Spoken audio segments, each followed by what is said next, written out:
A boundary is a declaration of self-worth. You don't attract respect by being agreeable. You attract respect by embodying value. And the clearest expression of that value is your willingness to draw boundaries. A boundary is not aggression. It's not arrogance. It is the structured articulation of self-respect. When you set a boundary, what you are really saying is, "And I am worth protecting." Most people live in quiet resentment because they've never dared to define their limits. They let others speak over them, demand their time, walk into their lives uninvited, and then they wonder why they feel exhausted, bitter, and invisible. But it's not because people are inherently cruel. It's because people, by nature, push against what's undefined. If you don't tell the world who you are and what you will accept, the world will treat you as whatever is most convenient. Here's a truth that might sting. People treat you how you teach them to treat you. And teaching begins with boundaries. When you refuse to set boundaries, when you allow your time, your space, your body, and your energy to be consumed without question, you are sending a message loud and clear, even if you never say a word. And once you don't believe I am worth defending, and once you internalize that belief, others simply reflect it back to you. Now ask yourself, what kind of person would you respect more? Someone who stands for nothing, or someone who knows where the line is and is willing to hold it? Respect flows naturally towards strength, but not brute strength, moral strength. And boundaries are moral strength in action. They require courage. Courage to risk rejection, to be disliked, to be misunderstood. That's no small feat in a culture that rewards conformity and punishes discomfort. But if you make being liked your priority, you will trade your dignity for the illusion of connection. Let me give you an example. Imagine someone who says, "Why, yes," to every request, every overtime shift, every emotional dump, every last-minute favor. At first, people may appreciate them, but over time, their compliance becomes expected, not admired. They're not seen as strong, they're seen as available, always. And when something is always available, it loses its perceived value. Scarcity creates worth, not because people are shallow, but because boundaries signal investment. If your time is protected, if your energy is guarded, if your attention is selective, others perceive that you have something worth protecting. And that makes them pay attention. That makes them pause before crossing a line. That's respect. Now, let's be clear. Boundaries are not about walls. They are not about pushing people away. They are about creating the structure through which healthy connection becomes possible. Boundaries say, here is where I end and you begin. I will treat you with dignity, and I expect the same. Without that structure, relationships become codependent, manipulative, or exploitative, not out of malice, but out of confusion. Clarity is kindness. And the clearest form of kindness is showing others where your limits are so they know how to navigate you properly. So how do you begin to declare your worth through boundaries? You start by paying attention to your resentment. Resentment is the emotional signal that a boundary has been violated, usually one you never spoke aloud. Where you feel drained, used, dismissed, or disrespected, that's your mind and body telling you, this isn't right. That is where your work begins. And it will be hard. You'll have to tolerate the discomfort of saying no, the risk of disappointing others, and the fear of conflict. But let me ask you this. Is it really better to be liked for being someone you're not than to be respected for being someone you are? When you begin to act in alignment with your values, even if it's uncomfortable, something remarkable happens. You stop abandoning yourself. And the world notices. People begin to approach you differently. Not because you demand it with force, but because your presence speaks for itself. This is a person who values themselves. This is a person I cannot walk over. So set your boundaries, not to control others, but to honor yourself.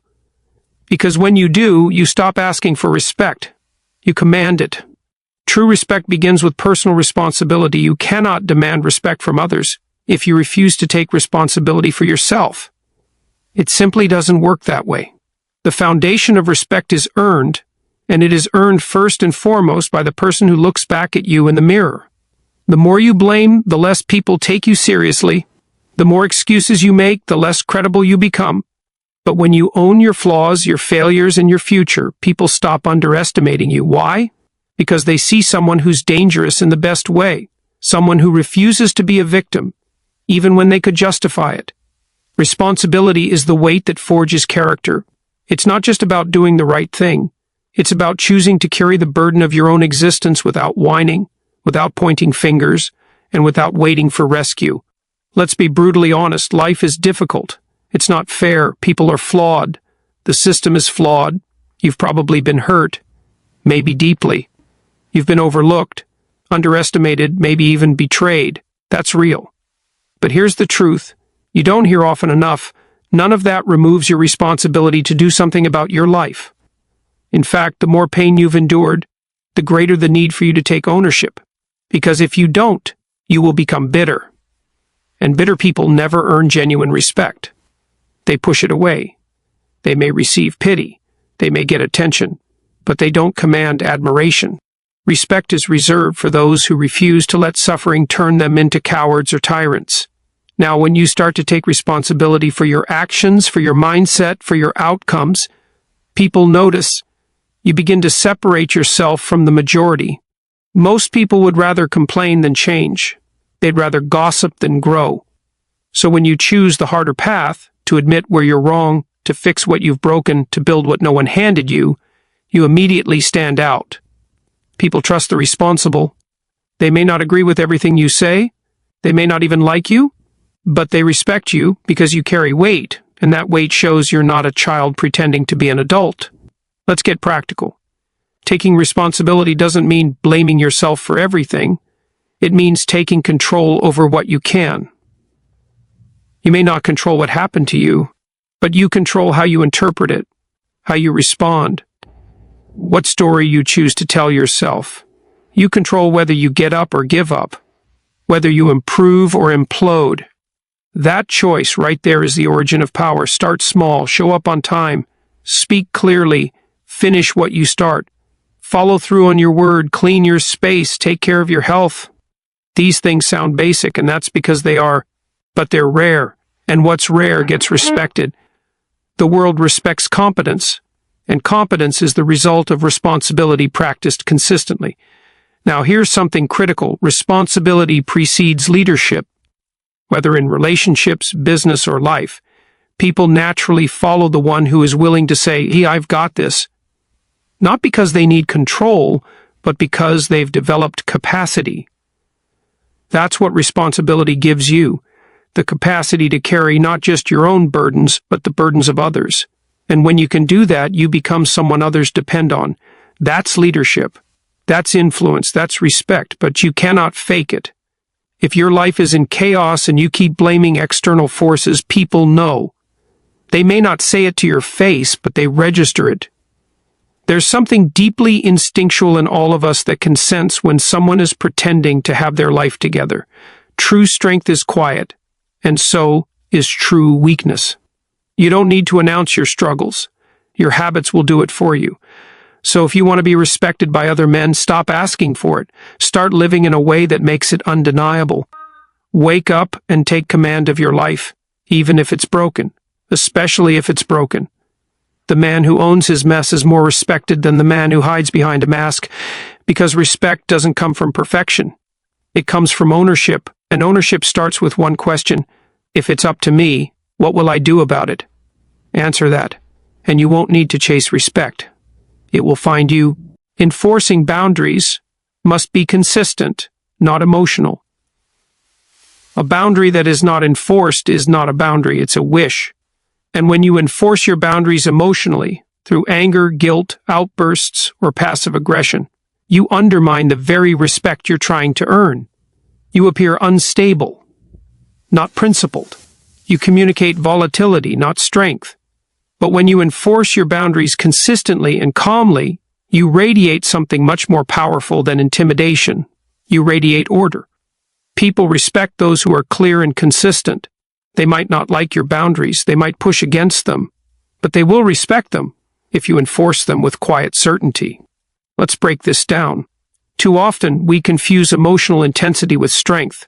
We think that blowing up in anger shows we're serious, that slamming the door, raising our voice, or shutting someone out proves we won't be disrespected. But all that proves is that we are reactive, and reactivity is the opposite of leadership. It reveals that other people still control us. Their words, their tone, their mistakes, they still own our peace of mind. That's not power, that's chaos. Boundaries enforced through emotion are unreliable. They send mixed messages. One day you explode when someone crosses the line, the next day you say nothing and stew in silence. This inconsistency trains people not to respect your words but to watch your moods. They don't take you seriously, they just walk on eggshells trying to avoid setting you off. That isn't respect, it's anxiety, and it slowly kills trust. Now contrast that with someone who calmly, clearly, and consistently enforces their boundaries. They don't raise their voice. They don't justify, beg, or threaten. They simply say, "I won't allow this," and then follow through. If necessary, they step back. If needed, they cut ties. But they don't do it in a fit of rage. They do it with clarity, and that clarity is disarming. It's undeniable. It commands attention without demanding it. Here's the secret. When your boundary enforcement is calm, it's more believable. Think of a judge in a courtroom. A wise judge doesn't scream to maintain control. They speak with calm authority and everyone listens, not because of fear, but because of the weight of their role, the consistency of the rules. You must become that kind of judge in your own life. And just like a judge, you must have consequences for violations, not to punish, but to protect. A boundary without a consequence is just a suggestion. It will be ignored.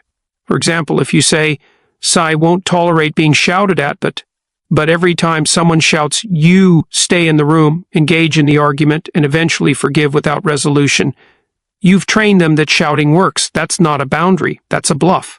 And people will always call your bluff if you don't back it up. So you must be consistent, not cruel, not cold, just consistent. And that consistency starts within, because if you don't respect your own boundaries, no one else will.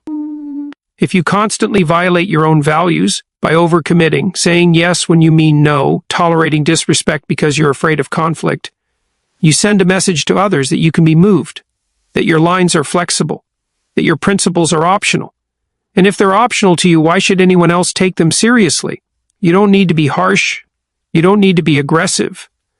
You just need to be solid, like a mountain, quiet, unmoving, and grounded. The storm may come. People may react. They may argue, manipulate, guilt trip, or play the victim. But you don't move. You don't fight fire with fire. You hold your ground. That's the strength people remember. That's the strength they respect. Not the strength of someone who lashes out when crossed, but the strength of someone who doesn't need to raise their voice because their boundaries speak for them. So the next time someone crosses your line, don't explode. Don't retreat into silence. Instead, do this. Name the line that was crossed. State the consequence calmly. Follow through without apology. Not to punish, but to reaffirm who you are and what you value. Because real respect is not won by emotional outbursts. It's won through emotional discipline. Boundaries are not just about keeping others in check, they're about keeping yourself in check too. So be calm, be consistent, and let your actions speak louder than your reactions. Being respected is not about being feared, it's about being principled. Fear and respect are not the same thing. A man may fear your strength, your temper, or your authority, but that doesn't mean he respects you. He simply avoids your wrath.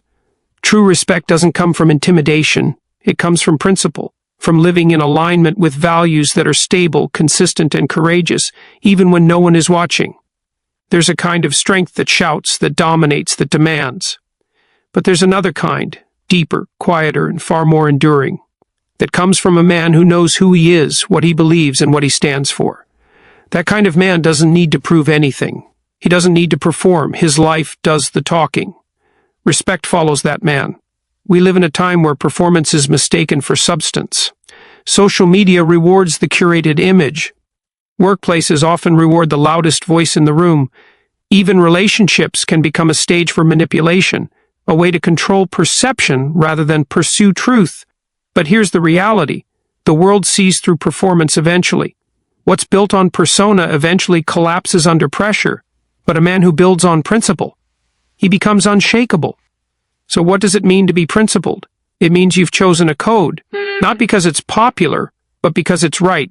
It means you're willing to speak the truth even when your voice shakes. It means you say no when everyone else is saying yes, because your conscience is not for sale. It means you keep your word even when it costs you something. It means you choose responsibility over comfort, discipline over desire, and long-term meaning over short-term applause. Let me be clear, being principled will make you inconvenient. People may criticize you, misjudge you, or distance themselves from you, not because you're wrong, but because your integrity makes their compromises uncomfortable. That's the price, and not everyone is willing to pay it. But if you want to be respected, not just liked, you must. You see, fear may control people's actions, but it never earns their admiration. They may do what you say to avoid consequences, but deep down, they don't trust you, they don't feel safe with you, they don't believe you're anchored. Because fear is reactive, it's unstable. It creates compliance, not loyalty. Principle, on the other hand, creates trust. It builds a reputation not of perfection, but of predictability. People know what you stand for. They know you won't fold under pressure, won't shift with the crowd, won't betray your values to win approval. That creates something rare, moral gravity. You begin to attract people not through force, but through alignment. Your presence becomes stabilizing. And in a chaotic world, that kind of man is magnetic. But here's the key. Your principles must be lived, not just spoken. There's no shortage of people who talk about values, loyalty, honesty, discipline, and yet live in quiet contradiction. They preach virtue and practice vice. They quote wisdom and live recklessly. They expect respect, but offer none. That's not principled. That's performative. And performance always cracks under pressure. To live by principle, you must be willing to sacrifice. You will lose opportunities that require you to compromise. You will walk away from relationships that demand you betray your values. You will choose solitude over conformity. But in doing so, you will gain something far more valuable, your self-respect. And once you have that, others begin to respect you, not because you asked them to, but because you've become respectable. It starts with the small things. Do you lie to avoid conflict? Do you break promises when it's convenient? Do you act one way in public and another in private? Do you speak truth when it's hard or only when it's safe? The answers to those questions determine whether you are feared or respected, because respect grows from the soil of self-integrity. It cannot be faked. And once it's earned, it follows you everywhere. So, don't chase respect by pretending to be powerful. Become powerful by living in truth. Don't dominate people into submission. Inspire them with your consistency. Don't obsess over being impressive. Become someone who is immovable, because your life is built on something deeper than ego. Respect is not a performance. It's a byproduct of principle. Live that way, and you won't need to shout to be heard. You'll speak without saying a word.